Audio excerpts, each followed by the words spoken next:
بسم اللہ الرحمن الرحیم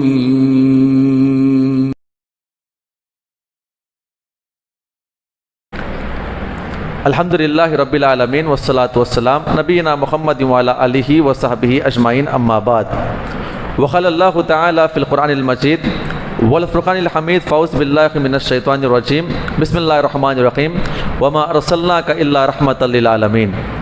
محترم سامعین اکرام، اللہ کا بے انتہا شکر ہے، اللہ رب العزت نے ہم تمام کو اس مسجد کے اندر با جماعت تراویح ادا کرنے کی توفیق عطا فرمائی۔ ہماری باتیں چل رہی تھی کہ لوگ جو ہے پورے مکہ کے اندر آ کر حج کے ایام میں اسلام قبول کر رہے تھے، ہے نا۔ کئی صحابہ اکرام کے واقعات ابھی آپ کو میں سناؤں گا انشاءاللہ۔ یہاں پر اب تک جو ہے کفار مکہ کے درمیان 2 میٹنگیں ہوئی ہیں، آپ یاد رکھیں۔ ہر میٹنگ کے بعد جو ہے انہوں نے اپنے پیترے کو چینج کیا۔ پہلی میٹنگ کس کے لیے تھی؟ بندوبست کرنے کے لیے، 3 لوگوں کے خلاف پلاننگ کی گئی۔ دوسری میٹنگ تیسری قسم جو باہر سے لوگ آنے والے تھے ان کو روکنے کے لیے، جو بھی واقعات پیش آئے ہیں۔ ہر میٹنگ کے بعد کچھ نہ کچھ واقعات پیش آئے ہیں۔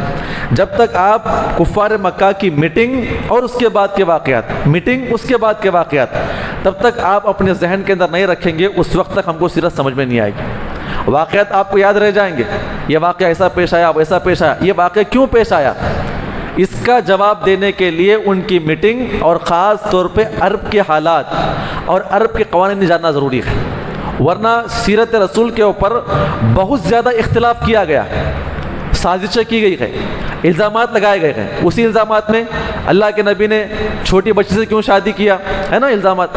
جب تک ہم عرب کی صحیح تاریخ نہیں پڑھیں گے، اس کے علاوہ میدان جہاد کے معاملے میں اتنے صحابہ اکرام نے اتنوں کو قتل کیا، فلاں کیا، ویسا قتل کیا، ویسا قتل کیا۔ اسلام جو ہے وہ کوئی نیا حکم نہیں دیا ہے جنگ کے تعلق سے، حالانکہ درندگی کو روکا ہے۔ آپ عرب کے حالات مضبوطی سے پڑھیں گے تو انشاءاللہ جواب دینے میں آپ کو اتنی آسانی ہوگی۔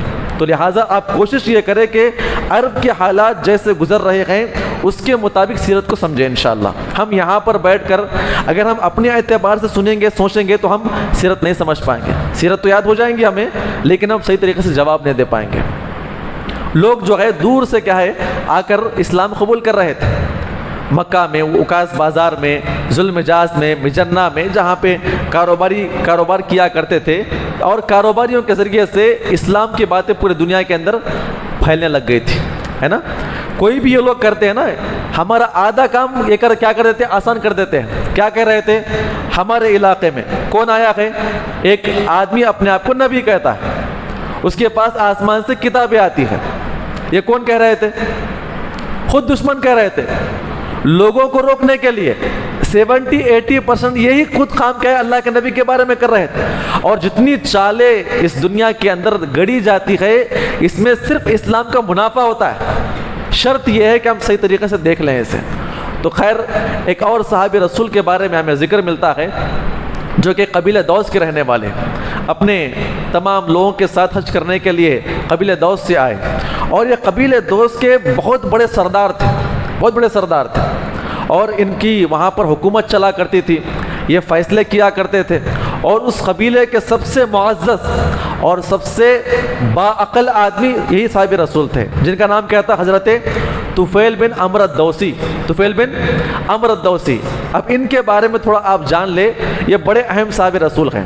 یہ جنگ میں ماہر تھے، تیر اندازی میں ماہر تھے، اور عرب کے گنے چنے بہادروں میں ان کا شمار ہوتا تھا۔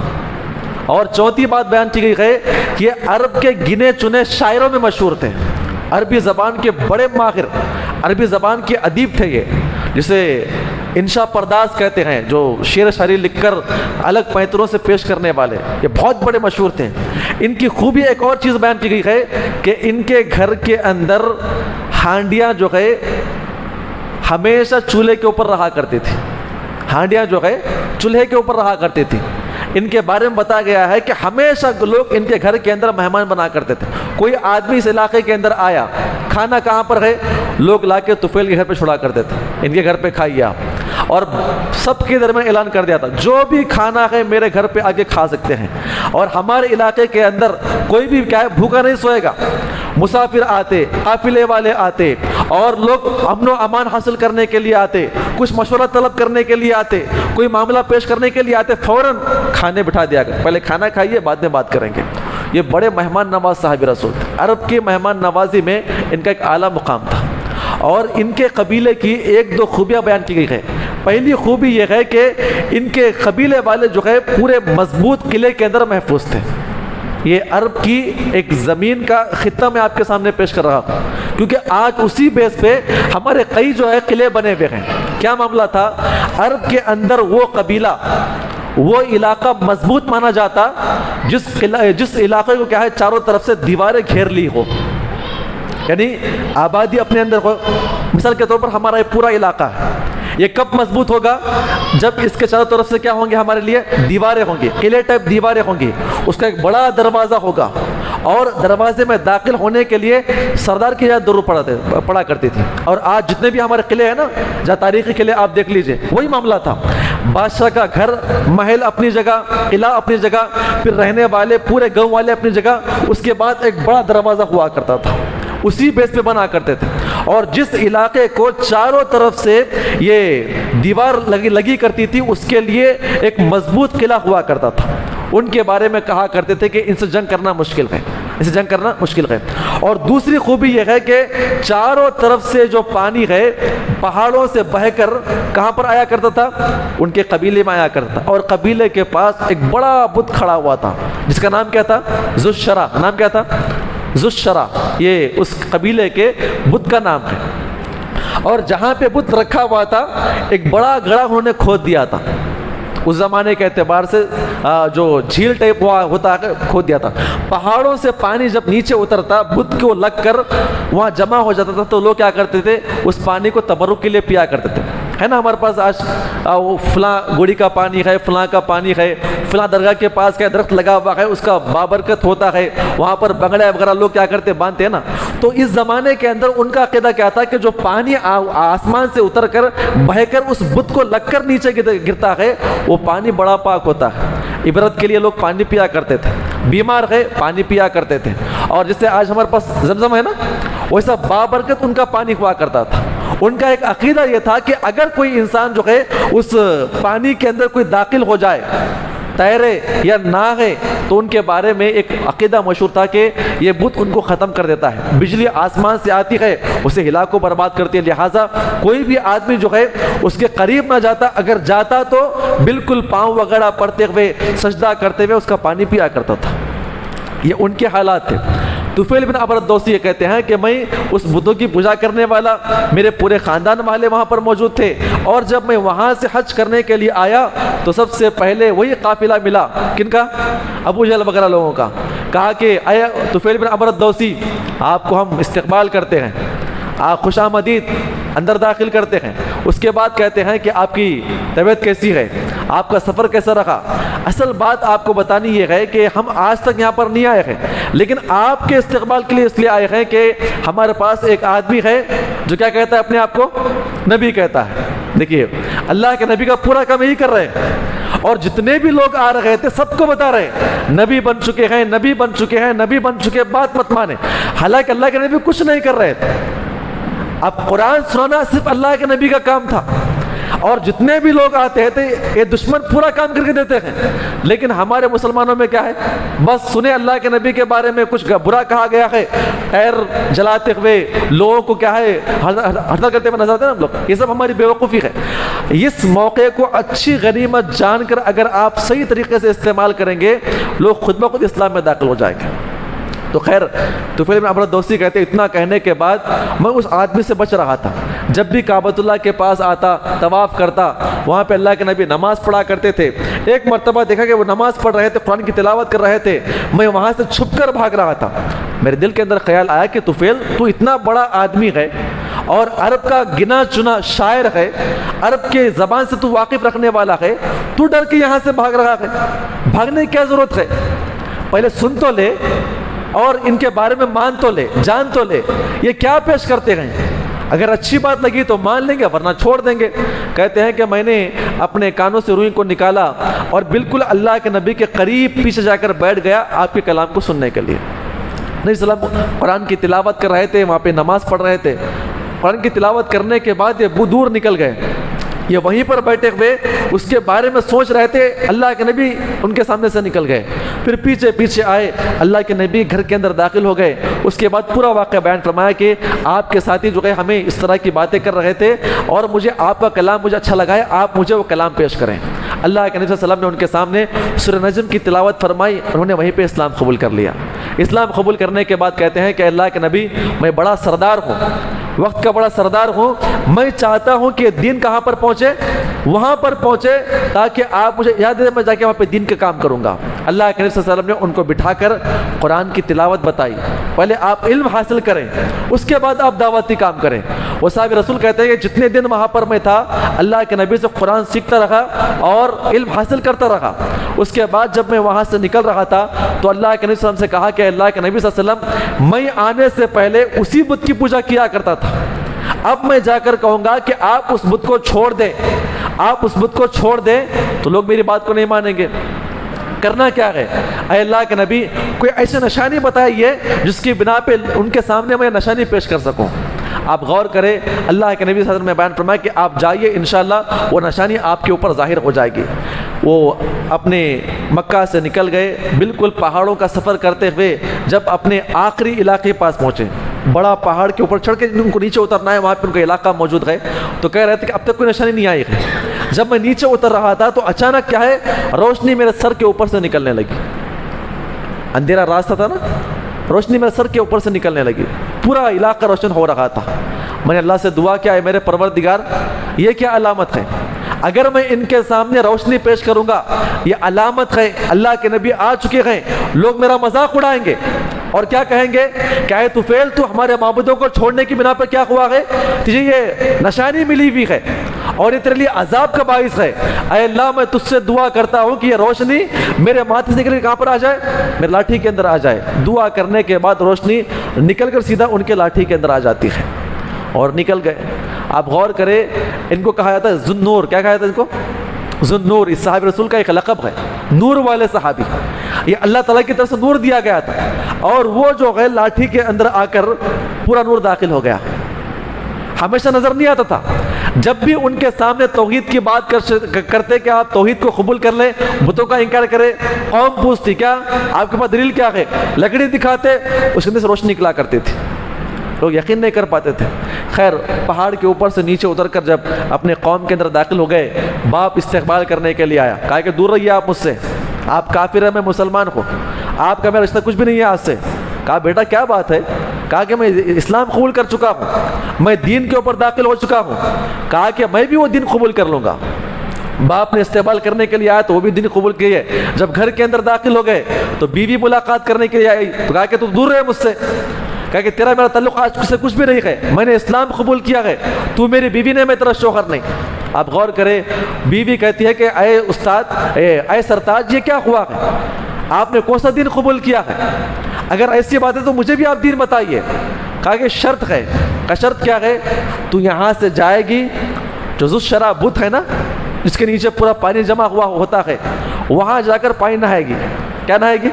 وہاں جا کر پانی نہا کر آئے گی.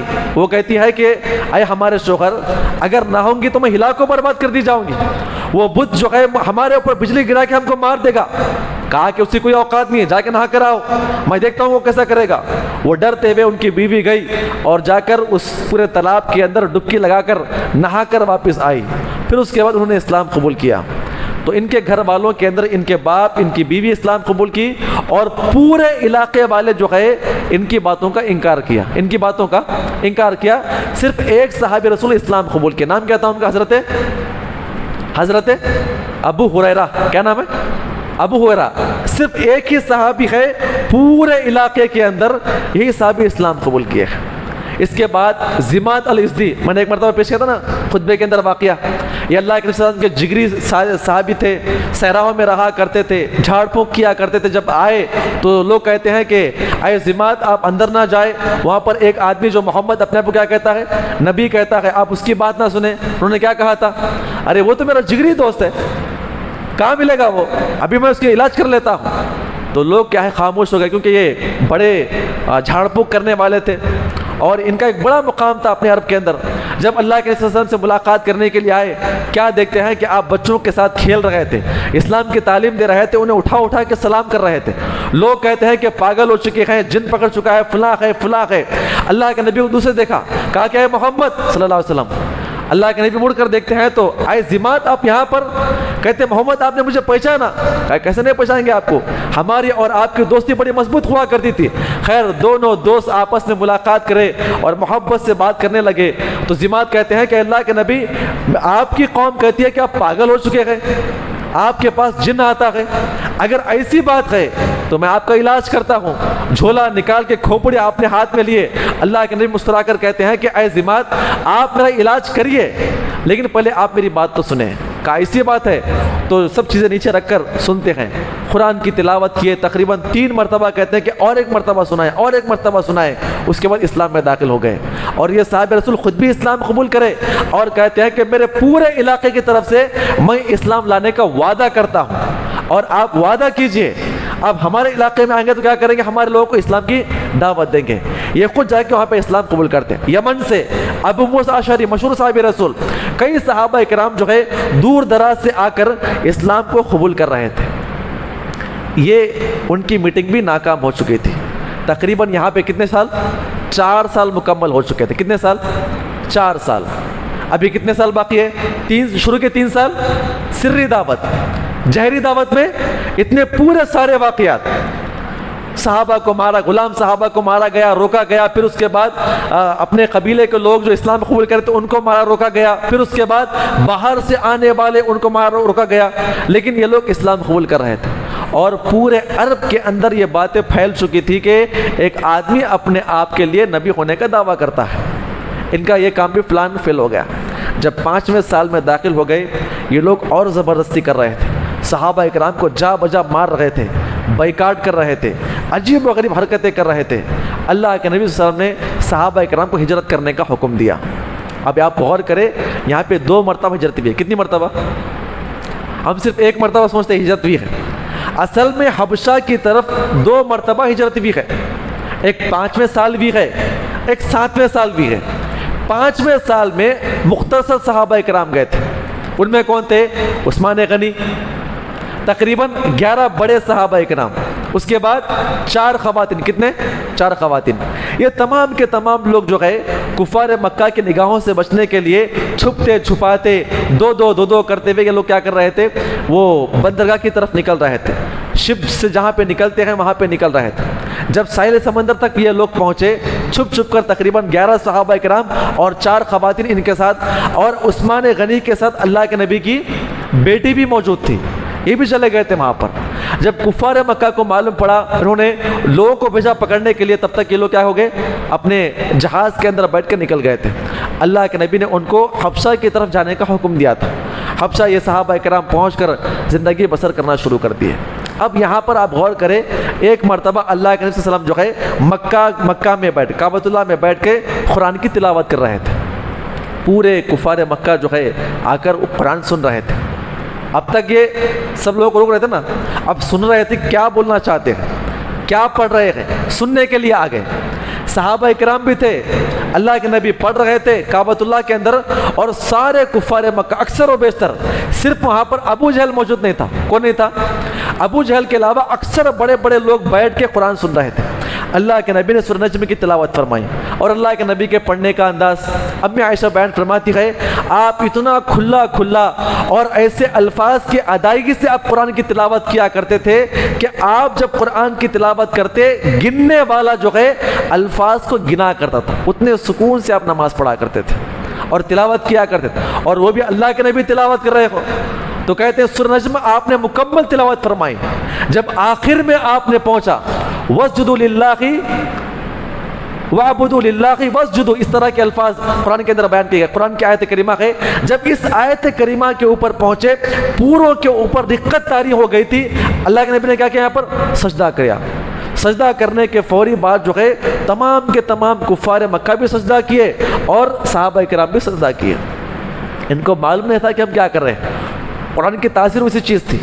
اور ولید ابن مغیرہ جو بڑا بوڑھا آدمی تھا, اس نے میٹنگ لیا تھا نا سب لوگوں کے سامنے، کیا کہنا ہے، کاہن کہیں گے، جادوگر کہیں گے، یہ بوڑھا ہو چکا تھا. اس نے کیا کیا، نیچے اٹھا، سجدہ کرنے کی طاقت نہیں تھی اسے، نیچے بیٹھ کر ایک مٹھی مٹی لیتا اور اس کے بعد اپنے ماتھے پہ لگا کے سجدہ کرتا ہے. قرآن کی تاثیر ایسی چیز تھی. سب کفار نے کیا کیا، سجدہ کر دیا. جب سجدے سے یہ مکمل اٹھ کے بیٹھ گئے تو یہ لوگ اپنی حرکتوں پہ نادم ہو گئے اور یہ بات جو ہے پورے مکہ کے اندر پھیل گئی. کیا پھیل گئی کہ یہ کفار مکہ نے کیا کیا ہے، اسلام قبول کر لیا ہے. اور جتنے بھی لوگ تجارت کرنے کے لیے آتے اور شپ کے ذریعے سے آتے، ان کے پاس بھی بات پھیل گئی کہ لوگ کیا ہے، اسلام قبول کر لیے ہیں. جب یہ لوگ جو ہے شپ چلانے والے اور کشتی چلانے والے جب حبشہ جا کر پہنچنے کے بعد وہاں پر جا کر کہتے ہیں کہ بھائی مکہ کے اندر سارے کفار اسلام قبول کر چکے ہیں، سارے اسلام قبول کر چکے ہیں. جس کی بنا پر عثمان غنی دیگر صحابہ کرام کہتے ہیں کہ بھائی جب مکہ والے اسلام قبول کرے ہیں ہم یہاں رہ کر کیا کریں گے. تو پورے صحابہ کرام جو ہے کشتی سے واپس آ گئے. کہاں پر آ گئے واپس؟ مکہ. بالکل مکہ کے ایک دن کا سفر باقی تھا، وہاں پر پہنچے تو دوسری شپ وہاں سے آ رہی تھی. پوچھتے ہیں مکہ کے حالات کیسے ہیں؟ کہا کہ حالات کچھ بھی نہیں ہے، لوگ خالی سجدہ کیے ہوئے تھے، اب یہ اور دشمن بن چکے ہیں. تو صحابہ کرام بڑے پریشان ہو گئے. ہم نے سنا کہ اسلام قبول کر چکے ہیں، اب یہاں پہ آ رہے تھے، کرنا کیا ہے؟ آپ غور کریں، صحابہ کرام خیر وہاں پہ اندر داخل ہو گئے. اب یہاں پر رکے، جو لوگ وہاں پہ اسلام سجدہ کیے ہوئے تھے، ابو جہل کو یہ بات معلوم پڑی. جو سجدہ کیے گئے تمام کفار مکہ کو گالی گلوچ کر رہا تھا، ہم یہاں پہ روکنے کے لیے بیٹھے ہوئے ہیں، تم ان کا ساتھ دے رہے ہیں. یہ لوگ نادم ہو گئے، بڑے بڑے لوگ نادم ہو گئے. لیکن پورے مکہ میں عورتیں آپس میں باتیں کرتی، پورے مکہ میں یہ باتیں پھیل رہی تھی. اب ان کو جواب کیسے دیں گے؟ ہر عورت آ کر پوچھتی ہے کیا آپ نے اسلام قبول کیا؟ کیا آپ نے اسلام قبول کیا؟ کیا ہم نے سنا ہے کہ آپ لوگوں نے اسلام قبول کیا ہے؟ پوری مکہ میں یہی سوال سر صدروں سے. اب اس کا جواب کیسے دیں گے؟ ابو جہل بڑا ترکیب والا انسان تھا. سارے مکہ والوں کا منہ موچنے کے لیے کیا کیا اس نے؟ ایک بڑے شاعر کو بلایا. شاعر کو بلا کر کہتا ہے کہ یہ پیسے لیجئے. آپ پیسے لیا. اس نے کہا کرنا کیا ہے؟ اشعار کے اندر آپ یہ بات بیان کر دے کہ اللہ کے نبی نے کیا کیا ہے، قرآن کی تلاوت کرتے ہوئے ہمارے معبودوں کی بڑائی بیان کیا ہے. نعوذ باللہ. کیا بیان کیا ہے؟ ہمارے معبودوں کی بڑائی بیان کی، جس کی بنا پہ ہم نے سجدہ کیا ہے. وہ شاعر کیا کرتا، پورے گلیوں کے اندر اپنے اشعار کے اندر وہ گاتا ہوا گھومتا ہوا کہتا کہ مکہ والوں نے کوئی غلط کام نہیں کیا ہے. کیا کیا ہے انہوں نے؟ اللہ کے نبی نے جب ان کے سامنے اپنے معبودوں کی بڑائی بیان کی تو سجدہ کیا، تو انہوں نے کون سا برا کام کیا؟ تو خیر یہ معاملہ وہاں پہ دب گیا، یہ معاملہ وہاں پر دب گیا. لیکن جو لوگ وہاں سے ہجرت کر کے واپس آئے تھے، عرب کے قانون کے مطابق، آپ یاد رکھیں یہ چیز اللہ کے نبی کے ساتھ بھی پیش آئی ہے، وہ آپ کو آگے سمجھ میں آئے گی. کیا تھا عرب کے قانون کے مطابق؟ جو صحابہ کرام جو ہے وہاں سے نکل گئے بغیر بولے. کتنے صحابہ کرام تھے؟ 13 صحابہ کرام، 4 صحابیات. مکہ کے اصول کے حساب سے آپ یاد رکھیں یہ چیز اللہ کے نبی کے اوپر بھی دہرائی گئی ہے. وہ کیا چیز تھی کہ مکہ والوں کا دین کیا تھا؟ بتوں کی پوجا کرنا. جب یہ صحابہ کرام ان کو بولے بغیر نکل گئے یہاں سے، تو عرب کے قانون کے مطابق کیا تھا کہ یہ لوگ باغی ہیں. کیا ہے؟ نمبر 1 یہ لوگ باغی ہے، اور دوسرا ہمارا جو قانون ہے مکی اعتبار سے قانون جو ہے، انہوں نے مکہ والوں کو پوچھے بغیر یہاں سے نکل کے چلے گئے، انہوں نے بغاوت کیا. اب کیا کریں گے؟ آنے کے لیے کوئی جگہ نہیں. آنے کے لیے کیا کرنا ہوگا؟ سرداروں کی امن و امان حاصل کرنا ہوگا. مثال کے طور پر یہ ہندوستان ہے، اب بولے بغیر جو ہے ویزا لیے بغیر ہندوستان سے باہر نکل گئے. اب ان کو معلوم پڑا ان بغیر بولے یہاں سے نکل گیا تھا. اب آپ کو آنے دیں گے؟ آئیں گے تو کیا کریں گے؟ آپ کو جیل میں ڈالیں گے، ماریں گے، توڑیں گے، الزامات لگائیں گے آپ کے اوپر، کہاں پر گئے تحقیق کریں گے، اس ملک کو جانے کی کیا ضرورت ہے آپ ہے نا. یہ آج بھی وہ چیزیں موجود ہیں. یہ صحابہ کرام جب چلے گئے جب واپس آ رہے تھے وہاں سے، تو وہاں پر صحابہ کرام کو بڑی دقت پیش آئی. تو ہر صحابی جو ہے بڑے بڑے کفاروں کے امن و امان میں داخل ہو کے کیا کر رہے تھے؟ مکہ کے اندر آ رہے تھے. اب اس کے بعد جو ہے ایک اور بڑی میٹنگ قائم ہوئی. کہ اسلام کو روکنے کے لیے اب تو صحابہ کرام بغاوت کر کے نکل رہے ہیں. اب تک کیا تھا؟ مار کھا رہے تھے، اپنے باپ کے مار کھا رہے تھے، خاندان والوں کی تکلیف برداشت کر رہے تھے، اور مکہ والے جب دور سے لوگ آتے تو اسلام کی دعوت دیا کرتے تھے. اب یہ لوگ باغی بن کر ہمارے پاس سے باہر نکل چکے ہیں، ان کا علاج کرنا ہوگا. کیا کرنا ہوگا؟ ایک بڑی میٹنگ قائم کی گئی. میٹنگ میں کیا ہوا، اس کے بعد کے واقعات انشاءاللہ کل آپ کے سامنے پیش کیے جائیں گے. اللہ سے دعا ہے اللہ تعالی ہم تمام کو اس نے عمل کی توفیق عطا فرمائے. آمین. السلام علیکم و رحمۃ اللہ وبرکاتہ.